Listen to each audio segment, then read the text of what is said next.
Berkenaan dengan tema hari ini, menjaga menjaga persaudaraan. Berarti selama ini kita sudah bersaudara, menyadari kita sudah bersaudara dengan keanekaragaman yang ada.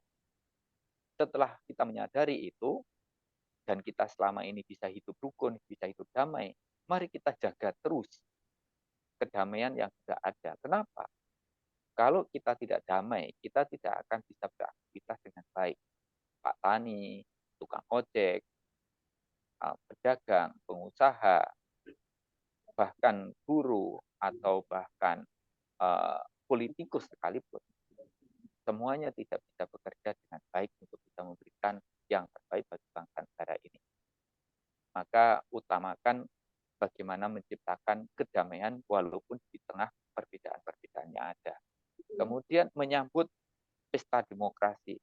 Kadang-kadang kita itu begitu kita menginjak pesta, yang biasanya pesta itu dinanti-nanti dengan sukaria, dengan bahagia. Pesta demokrasi ini menimbulkan kekhawatiran, menimbulkan ketakutan, kecemasan, menimbulkan kekhawatiran, ketakutan Indonesia terkoyak. Karena semuanya punya ambisi memenangkan calonnya atau memperebutkan jabatan, dan bahkan menghalalkan dalam macam cara. Sehingga pesta demokrasi yang harusnya diwarnai dengan rasa senang, rasa bahagia untuk kita nikmati bersama-sama, menjadi sebuah ketakutan tersendiri bagi kita semua. Nah, maka harapan kita memang menyambut, mari kita sambut dengan kita tetap menjaga kerukunan, kita tetap menjaga kedamaian. Dan mari kita berikan gagasan yang terbaik. Saya yakin semuanya punya kemampuannya masing-masing untuk menjadi baik sesuai dengan kemampuannya. Walaupun kita harus menyadari bahwa terbaik menurut saya belum tentu terbaik menurut orang lain. Terbaik menurut orang lain itu belum tentu terbaik menurut kita. Tapi kita semuanya harus menggunakan efek, katakan, semakin meminimalkan efek negatifnya. Semakin bijaksana tentu akan terjadi demikian. Tapi kalau kita tidak bijaksana, dampak negatifnya akan lebih parah darinya. Nah, setelah nanti pesta demokrasi, waktu pesta demokrasi yang dinanti-nanti, kita riang gembira. Dan bahkan setelah pesta demokrasi pun, banyak kenangan-kenangan indah yang bisa kita torehkan bersama, dan kita lanjutkan untuk bagaimana mengisi dari hasil pesta demokrasi itu, wujudkan Indonesia yang menjadi lebih baik. Dan ini tentunya menjadi harapan, menjadi tujuan bagi kita semua. Jangan warnai waktu kehidupan yang cepat dan singkat dalam hidup kita.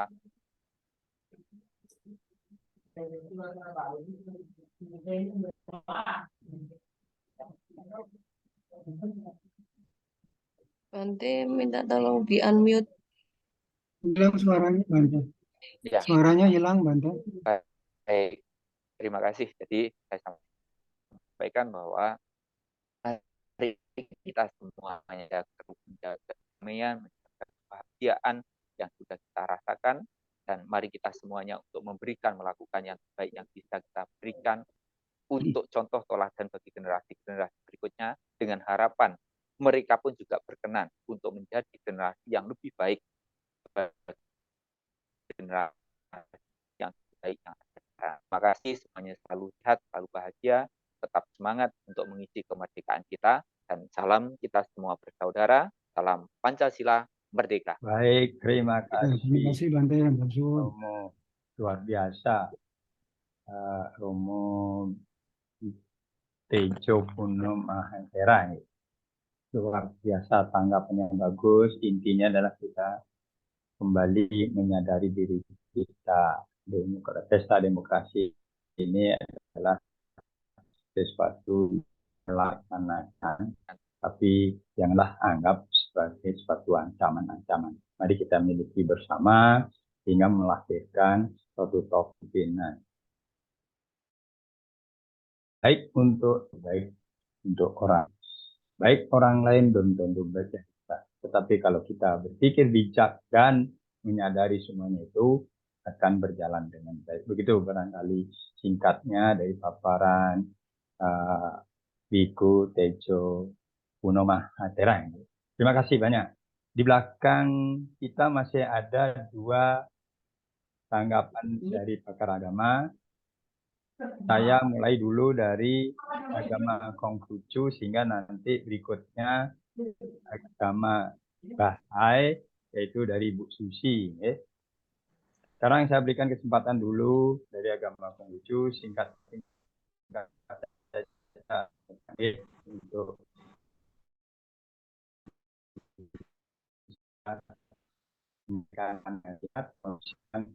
bisa akan kita kesibukan. Silakan dari agama Konghucu untuk yang saya, yaitu Bapak Johan Arjun. Beliau adalah ketua Perakin dari Sumatera Utara. Silakan Pak Johan. Terima kasih Pak Dewo. Oke. Salam kita semua bersaudara. Salam kebajikan. Luar biasa apa yang sudah disampaikan materinya oleh Prof. Nyong Tantre dan juga tanggapan-tanggapan dari Pak Gus Nizam, Bante, dan saya di sini tentunya karena waktu yang terbatas ingin menyampaikan sedikit tambahan bahwa sesungguhnya apa yang kedua bangsa Indonesia itu luar biasa dari sumber daya alam dan sumber daya manusianya dan juga dari Undang-Undang Dasar maupun dasar-dasar negara, Pancasila, Bhinneka Tunggal Ika, dan Undang UUD 45, semuanya itu adalah merupakan penyatu dan perekat bangsa ini dan telah terbukti dapat menjadi solusi yang baik setiap bangsa ini mengalami gejolak. Apa yang menurut saya masih kurang itu adalah bahwa sesungguhnya kita dari segi filosofi kenegaraan maupun dari segi filosofi kebangsaan dan kerukunan kita sudah cukup baik. Namun yang kurang itu adalah keteladanan. Jadi keteladanan tidak dipertontonkan atau sedikit sekali dipertontonkan oleh para pemangku jabatan. Sehingga kehilangan kepercayaan. Artinya banyak kita perhatikan hukum itu tumpul, ya, tumpul ke atas, namun tajam ke bawah, maka itulah yang menyebabkan terjadinya kurang responsif atau masa bodoh daripada kalangan akar rumput. Nah, ini bahaya sekali dan ini harus segera menjadi perhatian dan harus diperbaiki. Saya menceritakan sebuah kisah pada zaman dinasti Qin, di zaman perang, zaman dahulu, di mana kemudian kerajaan Qin ini berhasil menjadi pemenang dan mendirikan dinasti Qin yang merupakan pendiri Cina. Nah, pada awalnya dia itu juga merupakan negara yang biasa-biasa saja. Namun rajanya memiliki visi, dia ingin membuat suatu perubahan. Lalu dia bertanya kepada penasehatnya, apa yang harus saya lakukan agar bisa terjadi perubahan untuk maju? Maka yang penasehatnya mengatakan, seorang raja harus dapat dipercaya oleh rakyat. Dia harus memiliki hati rakyat. rakyat. Pemerintah harus memiliki hati rakyat. Nah, bagaimana saya membangun kepercayaan itu kepada rakyat?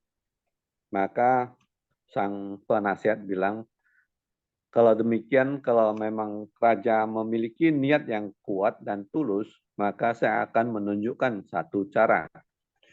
Lalu sang penasehat atas nama raja mengumumkan satu sayembara. Dia menaruh sebatang pohon kayu besar di sebelah utara. Kemudian di situ ditulis satu pengumuman, barang siapa yang bisa mengangkat batang pohon ini, memindahkannya dari gerbang utara ke gerbang selatan, dia akan diberi emas 100 tel. Itu adalah angka yang sangat besar. Dan orang itu, rakyat itu merasa, ini tipuan saja, ini bohong-bohongan saja. Namun ada dan beberapa orang mencoba. Pertama ada yang gagal, lalu kemudian ada seorang berhasil memindahkan pohon batang kayu itu dari gerbang utara ke gerbang selatan. Apa yang terjadi setelah dipindahkan, sang penasihat itu atas nama raja serta merta, tidak ditawar-tawar, tidak dipersulit, memberikan hadiah itu sesuai yang dijanjikan. Sejak itu dia itu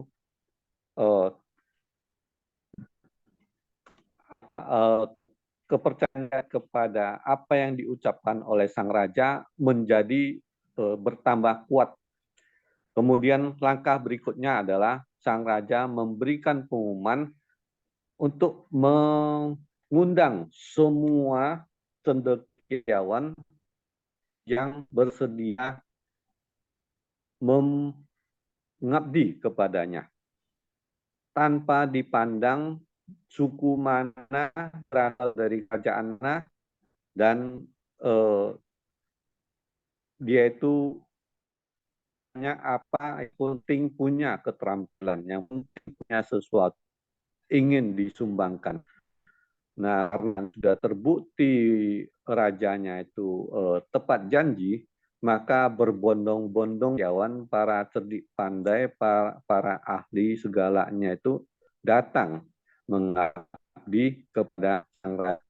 Dengan demikian di kerajaan dapat membangun diri dalam waktu yang singkat. Jadi hati rakyat itu sangat penting untuk dimenangkan. Jadi hati rakyat itu harus dimenangkan agar rakyat itu dengan sepenuh hati mengabdikan dirinya, menyumbangkan segala sesuatunya ke negaranya. Nah, kita ini sepertinya kurang hal itu dan harus dipertunjukkan oleh para pemangku jabatan, para orang-orang pemerintahan, agar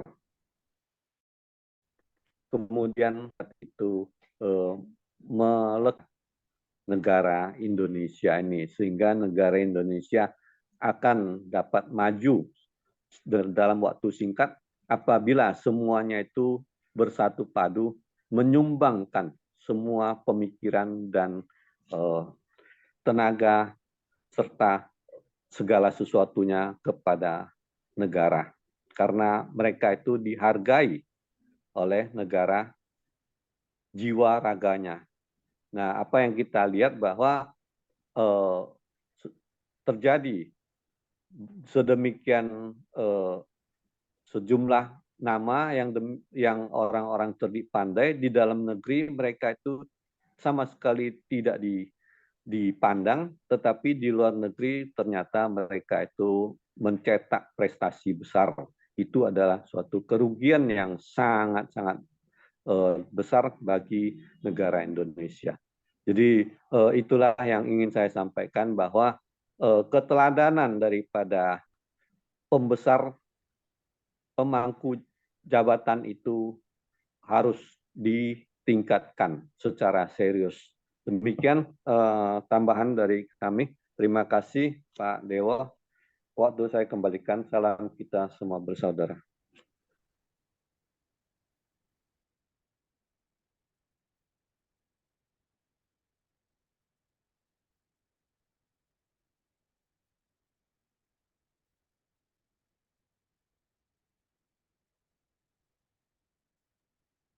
Pak Dewa belum di-unmute. Pak Dewa masih mute, Pak Dewa masih mute. Maaf, maaf. Baik, terima kasih Pak Johan. Salam semua bersaudara. Luar biasa pandangannya Pak Johan gitu, memberikan suatu gambaran bagaimana para pemimpin kita yang nanti terpilih ini bisa menjadikan tauladan bagi semua rakyat, memberikan kesejahteraan, apa yang diucapkan, apa yang dijanjikan harus sama dengan apa yang ketika mereka dipilih sebagai pemimpin. Keteladanan, paling tidak jangan menjalankan kebijakan-kebijakan bersifat hukum tumpul ke atas dan tajam ke bawah. Itu barangkali luar biasa pandangan. Sebelum kita masuk sesi tanya jawab, ini masih ada satu penanggap yang kita tunggu-tunggu. Itu adalah dari agama Bahai. Bu Susi, barangkali sudah sampai Bu Susi? Sampun? Monggo Bu Susi. Monggo. Waktu silakan. Terima kasih Pak Dewa. Oke. Salam semua saudara. Salam. Salam saudara. Presentasinya tadi Pak Prof. Nyoman Sutantra luar biasa. Saya lengkap sekali dan banyak sekali. Saya ingin mengambil beberapa poin yang penting yang harus kita ingat-ingat ya. Yang satu itu adalah bahwa manusia diciptakan mulia. Saya sangat setuju. Dan apa yang dilakukan di masyarakat maupun oleh individu sebenarnya bagus kalau kita selalu mengingat bahwa setiap orang diciptakan mulia. Dengan demikian dalam pesta demokrasi itu kalau kita ingat itu tidak mungkin kita akan merendahkan diri kita atau merendahkan orang lain gitu ya Pak Tantra ya. Dan juga di dalam pesta ini juga akan memelihara kemuliaan manusia ini. Dan yang satu lagi yang saya kira amat sangat penting untuk kita ingat-ingat yang tadi diangkat juga bahwa agama ini harus mempersatukan sebenarnya, bukan menjadi penyebab pecah belah sebetulnya. Kalau kita ingat itu juga pasti semua akan berlangsung dengan baik dan agama tidak akan menjadi penyebab perang ataupun perpecahan. Dan terkait dengan kesejahteraan dan kemakmuran manusia itu akan bergantung dari banyaknya sifat kerjasama dan saling bantu di antara di dalam masyarakat itu. Karena semakin banyak sifat kerjasama dan saling bantu diwujudkan oleh suatu bangsa, maka semakin maju dan makmurlah bangsa itu, begitu. Dan tentunya kalau kita memandang setiap orang itu diciptakan mulia, tidak akan sulit untuk kita bekerja sama dan saling bantu. Dan pemerintahnya tentu akan memberikan suatu memfasilitasi adanya kerjasama dan saling bantu. Penting juga memang kita menjaga trust yang ada di antara individu dan di antara lembaga, antara individu dan lembaga dan dalam masyarakat. Memang ini tidak bisa lari dari agama. Dan semua tadi ada di dalam presentasinya Pak Nyoman Sutantra. Terima kasih banyak dan juga setelah diangkat oleh Gus Nizam dan kawan-kawan yang lain ini luar biasa topik malam ini dan pembicaraan malam ini. Terima kasih banyak. Salam semua saudara. Salam semua saudara. Salam semua saudara. Terima kasih Bu Susi. Ya, beliau semua apa yang kita bicarakan tadi di depan, baik dari Prof. Tantro, Gus Nisan, semuanya ini beliau setuju. Manusia adalah penghuni bumi yang paling mulia di antara ciptaan-ciptaan yang kuasa yang ada di bumi ini, yaitu tumbuhan, hewan, dan seisi bumi. Manusialah yang paling mulia, karena manusia memiliki pola pikiran yang mana baik dan buruk. Itu barangkali Bu Susi ya, luar biasa, sangat enak. Baik, Bapak Ibu semuanya, untuk diskusi, silahkan ini kita masuk sesi diskusi. Mbak Ulan, saya diberikan waktu sampai jam berapa ini untuk memandu acara ini, Mbak Ulan? Iya, Dia bisa saya memandu. Ini masih kalau kita waktunya. sesuai schedule jam 21.17 Pak Dewa, tapi nanti Oke. misalkan memang beberapa peserta masih ada pertanyaan, nggak apa-apa kita 2 menit. Ya, karena apa yang kita diskusikan sangat menarik, para Iya, audien juga sangat senang, menarik, karena ini adalah sebagai sesuluh hidup kita di dalam menyiapkan diri jika kita pesta demokrasi, paling tidak memperbaiki diri kita untuk bisa santun. Ini ada saudara SN, setelah Pak Amin Tohari, SN, ini ada kedatangan tamu ini dari Papua Mimika, itu nih Pak Rusdianto. Barangkali nanti habis Pak Amin Tohari, monggo Pak dari Papua Mimika ya. Silahkan Pak Amin dulu untuk memberikan tanggapan, pertanyaan, dan lain sebagainya. Silakan Pak Amin. Iya, terima kasih. Assalamualaikum warahmatullahi wabarakatuh. Waalaikumsalam. Dari kami akan mengaturkan sebuah pertanyaan kepada Profesor Nyoman Sutantra ya di malam hari ini terkait dengan bagaimana kita menghadapi demokrasi atau pesta demokrasi 2024 yang akan datang. Prof, pangapunten kula badhe tanglet terkait dengan menyiapkan bagaimana sikap kita beragama untuk menghadapi mental kita menghadapi pemilihan umum yang tahun 2024 itu terhadap kaum umat kita bersama-sama di IAMP ini untuk supaya mereka ketika menghadapi pemilihan umum tersebut tidak terjadi adanya stres atau depresi atau bahkan disorder mental atau mentalnya adalah kacau. Karena bagaimanapun mungkin di antara sekian banyak agama ini umatnya berkeinginan menjadi DPR atau berkeinginan menjadi MPR, itu kan termasuk daripada demokrasi. Untuk menyiapkan demokrasi mental yang kuat itu bagaimana, Prof? Mohon pencerahannya dan terima kasih atas jawabannya. Assalamualaikum warahmatullahi wabarakatuh. Waalaikumsalam. Langsung saja Pak Prof. Langsung Pak Dewa. Pertanyaan singkat Ya. dan sudah ditanggapi. Monggo Pak Prof. Ya, baik itu terima. Pak siapa tadi? Pak Amin. Pak Amin ya. Pak Pertanyaan Amin. yang bagus, Pak Amin. Pertanyaan yang bagus. Dari IMSA, Prof. Oh ya, ya Pak Amin. Universitas Negeri Sunan Ampel Surabaya. Oh, Hah? Sunan Ampel Surabaya. Nampel Surabaya dari tapi dirinya UINSA. Ya, ya, Winsa. ya. Baik Pak Amin. Ini kita kan semua menuju yang benar Pak Amin tadi. Harus kita lakukan dengan cara yang benar. Cara yang benar itu kita harus patuh pada hukum, tidak melanggar hukum agama dan patuh pada hukum negara. Dua itu. Dan juga kita eling lanas podo, tidak kita tergoda. Kalau dalam masa politik ini atau era demokrasi pesta demokrasi ini yang menggoda kita pasti tahta dan harta. Tidak tergoda oleh itu. Dan tadi dikatakan kita harus sama menghadapi kalah menang, baik buruk, senang dan suka dan tidak suka. Kita harus damai dalam hati kita. Di hati kita buat damai dulu. Sehingga kalau kita sudah damai, tidak tergoda oleh apapun. Gitu.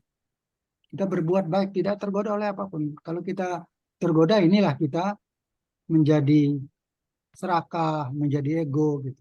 Hindari itu. Kita berbuat baik dengan yang lain dan jaga kemuliaan kita. Itu yang sangat penting. Dan kembali, tadi kan katanya kita harus kembali kepada agama. Kembali kepada moral dan spiritual kita. Gitu. Sadar pada itu. Kalau tidak itu, kita kalau menang akan menjadi sombong, kalau kita kalah menjadi dendam gitu. Supaya tidak begitu kita. siapkan diri kita bahwa kita kembalilah kita kepada agama. Agama mengajarkan kita terimalah kemenangan dan kekalahan, kebaikan dan keburukan, cacian dan hinaan dan juga pujian dengan cara yang sama.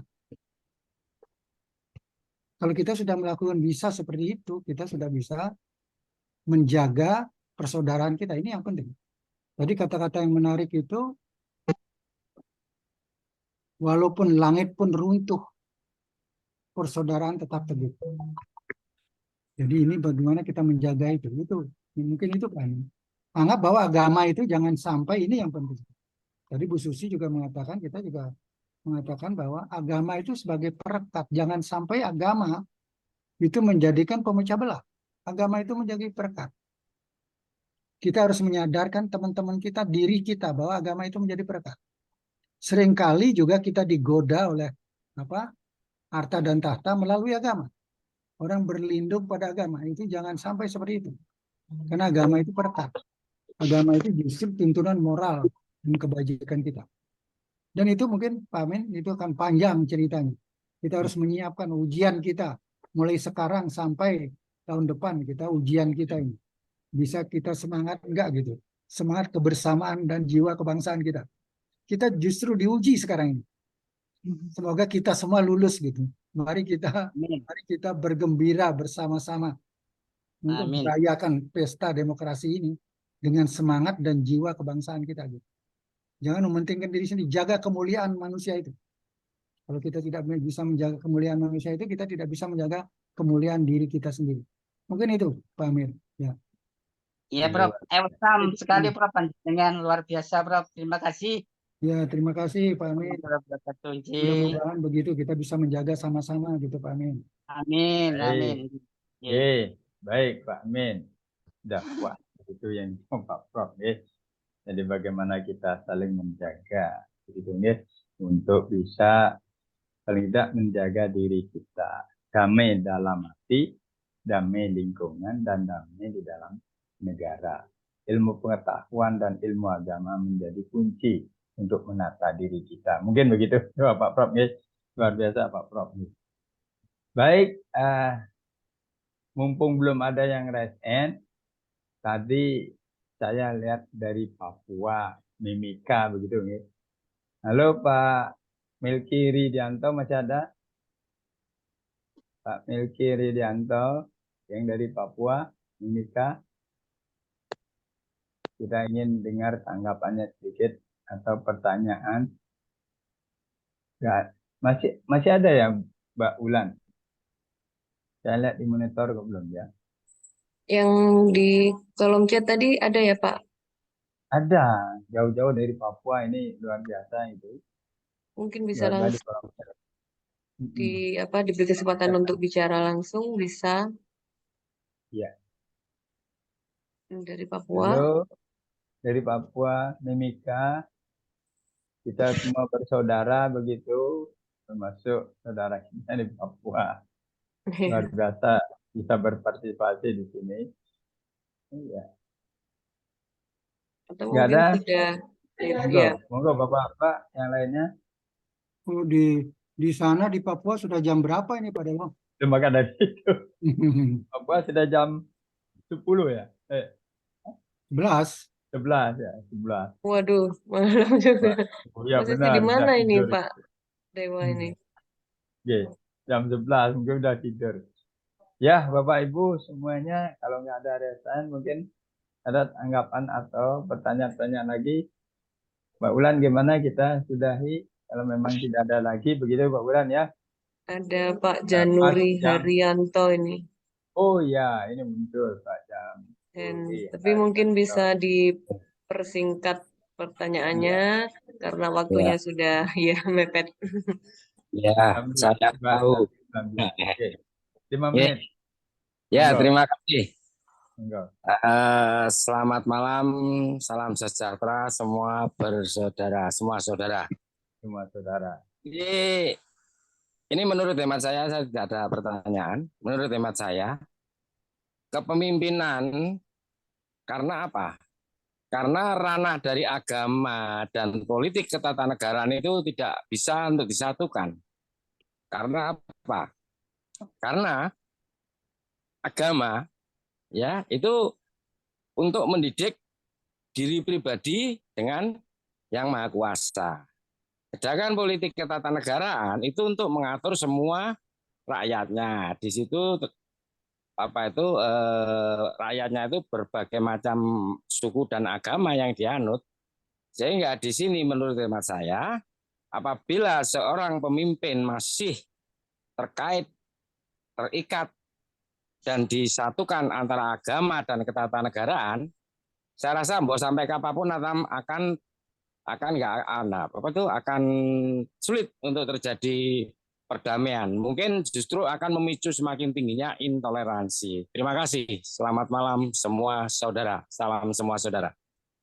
Baik, terima kasih Pak Jam Haryanto. Ya, begitu pandangan Bapak, pandangan. Monggo, kalau Pak Prof mau menanggapi nanti setelah jadikan satu saja. Ini mumpung ada rakyat lagi satu Pak Simon, ya. Mungkin ada tanggapan atau pandangan yang lain. Jadi Pak Prof diharapkan memberikan tanggapannya dari dua penanya. Monggo Pak Simon. Selamat malam. Selamat Salam malam. semua saudara. Salam semua. Saya mungkin sedikit pertanyaan ke Profesor di dalam kondisi terkait dengan dekatnya pemilu atau pilpres belakangan ini. Jauh yang kita alami sekarang, seperti tadi yang disampaikan oleh Pak Johan, bagaimana seyogyanya para pimpinan menunjukkan sikap mengayomi, sejuk, dan kesan kematangan dan kedewasaan. Tapi belakangan apa yang kita lihat dalam keseharian, terutama kalau tadi masih kita ingat ada peristiwa tadi, ada, kalau saya nyebutnya, dua orang bocil dan bocin, ya kan itu, bersepakat bertemu, seolah-olah mereka sudah menjadi pemilik rakyat ini. Nah, kita sebagai rakyat yang tidak merasa tidak merasa diapresiasi, tetapi kita sudah merasa bahwa kita adalah aset-aset yang sudah secara otomatis dimiliki, sehingga tidak perlu lagi diajak konsultasi, tidak perlu lagi diajak untuk merasa bahagian daripada negeri. Itu bagaimana seyogyanya kita bersikap, baik dalam aspek manusia maupun aspek kerakyatan ya. Jadi seperti tadi barusan pembicara sebelum saya yang menyatakan bahwa harus memisahkan agama dan politik, dalam aspek implementasi seharusnya tidak. Karena agama itu melandasi moral dan etika kita. Sehingga ketika kita punya kekuatan etika dan moral yang cukup dengan pemahaman keimanan beragama, maka kita berpolitik juga akan menjadi santun, bertata negara pun menjadi santun. Pertanyaan saya yang itu kira-kira. Terima kasih. Salam semua. Salam semua. Saudara. Terima kasih Pak Simon. Kita yang tidak ulas lagi Pak Prof. Monggo Pak Prof. Dari dua pertanyaan menarik sekali itu, karena kita kalau di Hindu kita katakan adalah kita melakukan dharma agama dan dharma negara. Dharma negara untuk membentuk moral kebajikan kita, karakter dan budi pekerti luhur kita. Dan itulah melandai kehidupan kita untuk berkeluarga, bermasyarakat, dan bernegara.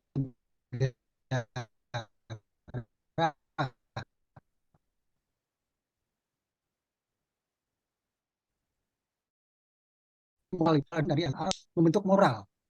Karena agama itu adalah menuntun rohani dan jasmani kita untuk pendakian moral dan spiritual. Buahnya adalah moral, karakter, dan budi pekerti luhur. Kalau negara, hukum negara, kepatuhan kepada negara. Keamanan itu. Tapi kalau kepatuhan pada negara, makanya ini saya pernah berkunjung ke Finland gitu. Di Finland dikatakan pendidikan itu diutamakan adalah kejujuran. Dia tidak berpenting agama di sana dan berpikir kejujuran. Kalau kita di sini adalah agama untuk membentuk kejujuran dan moral. Kenapa kejujuran katanya? Kalau sudah saya membentuk kejujuran, saya tidak perlu undang-undang banyak, tidak perlu peraturan banyak. Jadi pemerintah tidak perlu bikin aturan yang banyak gitu. Karena bukakan sudah deh, pasti orang tidak korupsi, pasti bukakan orang tidak akan berbuat apa-apa. gerbangnya Mas Yoga itu. Karena kejujuran itu. Itu yang penting buat kita. Itulah pentingnya agama untuk membentuk kejujuran kita. Bukan berarti dikaitkan dengan itu, tapi dikaitkan dengan dharma negara. Tapi dilandasi oleh dharma agama, kejujuran moral dan spiritualitas. Dan pemimpin pun tadi dengan 9 kecerdasan tadi, kecerdasan spiritual, kecerdasan emosional, dan kecerdasan imajinasi, semua itu adalah datang dari dharma agama. Kemudian yang lainnya adalah dharma negara. Dharma negara kita patuh kepada hukum-hukum negara. Bagaimana kita bisa patuh pada hukum negara kalau kita tidak memahami hukum agama? Dan juga yakin kita bahwa agama itu adalah membuat kita menjadi satu yang berbeda. Kalau kita yakin pada itu, pasti tidak benturan antara hukum agama dan hukum negara. Kalau kita keliru menafsirkan hukum agama dan hukum negara, menjadi benturan. Dan ini memang hukum agama harus membentuk moral kita. Ya, hukum negara membentuk kesatuan dan persatuan kita.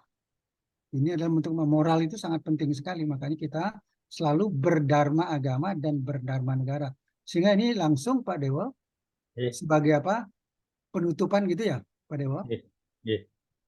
Ini marilah kita yang pertama, kita selalu eling lan waspodo untuk kita bisa menjaga kemuliaan manusia berlandaskan hukum agama untuk membangun moral dan budi pekerti luhur kita. Yang kedua, mari kita terus patuh dan bakti untuk menjalankan hukum agama secara benar dan baik sehingga betul-betul membentuk moral dan karakter luhur kita. Karena di sekolah sudah tidak ada budi pekerti luhur gitu. Budi pekerti sudah diserahkan pada agama untuk membentuk budi pekerti kita. Yang ketiga, mari kita patuh dan bakti kepada hukum negara yang dilandasi oleh nilai-nilai Pancasila yang menyatukan kita. Undang-Undang Dasar 45 itu etika kita. Bhinneka Tunggal Ika itu adalah menyatukan kita dari perbedaan itu. Dan untuk kejayaan NKRI. Dan yang keempat, mari kita dengan riang gembira menyambut pesta demokrasi dengan semangat kebersamaan dan jiwa kebangsaan kita. Ini yang sangat penting. Dan juga kita selalu harus ingat yang kelima ini yang penting. Persaudaraan harus kita jaga biar utuh walaupun langit runtuh. Orang hukum kan selalu bilang hukum harus ditegakkan walaupun langit runtuh. Kita juga persaudaraan kita harus kita tegakkan walaupun langit runtuh. Dan inilah kita bisa menjaga negara kita selalu satu dan bersatu. Kita bisa menyambut pesta demokrasi dengan riang dan gembira, tidak stres. Kita kembali kepada agama apa? Untuk membentuk moral dan karakter dan budi pekerti luhur kita. Sehingga kita tidak bisa berselisih. Karena budi pekerti luhur itu pasti cinta kasih semesta tadi. Itu yang sangat penting. Mungkin 5 hal itu yang sangat penting kita untuk menyiapkan diri supaya tidak stres, supaya tidak bertengkar satu sama lain. Kita tidak membenturkan agama dan ini dan juga yang terakhir sangat penting sekali itu bahwa para pemimpin, kalau kita menjadi pemimpin sekarang, kita harus bisa menjadi suri toladan, ingarso sung tulodo, menjadi kreator dan inovator, ing madio mangun karso, dan tutwuri andayani, harus kita menjadi motivator kalau kita berada di belakang.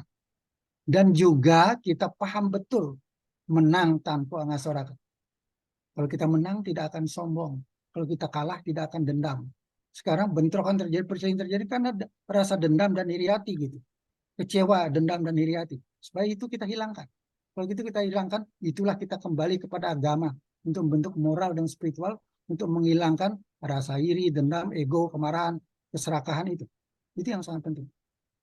Dan saya akhiri dengan salam semua saudara. Salam Pancasila. Merdeka. Merdeka. Baik. Terima kasih Pak Prof. Sudah banyak memberikan ya tuntunan-tuntunan bagaimana sebaiknya kita untuk bersikap menghadapi pesta demokrasi. Agama dan hukum negara harus berjalan secara bersama-sama. Agama membentuk moral, hukum negara membentuk tatanan sosialitas kehidupan bermasyarakat. Begitu barangkali Pak Prof, Bapak-bapak semuanya, demikian diskusi dan tanggapan dari beberapa agama, termasuk dari para narasumber. Akhirnya untuk jagongan IMP pada malam hari ini, saya selaku moderator memandu jalannya acara. Ini mohon maaf kalau ada kekurangan. Ya, mari kita jaga persaudaraan kita ini dengan baik. Setiap hari Senin kita siap berjagongan untuk menumbuhkan berbagai perbedaan untuk menjadi satu tujuan, yaitu rumah Indonesia yang utuh. Silakan Mbak Ulan, waktu saya kembalikan. Terima kasih Bapak Ibu. Baik. Salam persaudaraan. Salam semua Salam saudara. Baik, merdeka. terima kasih disampaikan kepada Bapak Dewa Ardiana yang sudah memandu jagongan kita, diskusi kita dengan sangat luar biasa. Dan terima kasih kepada narasumber yang sangat luar biasa juga, Prof. Nyoman Sutantra yang selalu materinya selalu menarik, komplit, Tali rafia lengkap, ada. dan Nanti. semoga bisa menambah wawasan kita, dan juga semoga harapan kita di pesta demokrasi nanti di tahun 2024 bisa diadakan dengan aman, berjalan lancar, damai, dan demokratis seperti harapan kita semua. Baik, terima kasih disampaikan juga kepada para peserta yang sudah setia bergabung, dan kami selaku host di sini mohon maaf jika ada salah kata. Terima kasih, sampai jumpa Senin depan. Wassalamualaikum warahmatullahi wabarakatuh. Salam semua saudara. Salam semua saudara. Salam semua saudara. Semua saudara. Terima kasih Mbak Ulan, terima kasih Pak Prof, Terima kasih Prof. Terima kasih kepada para tokoh agama. Ya.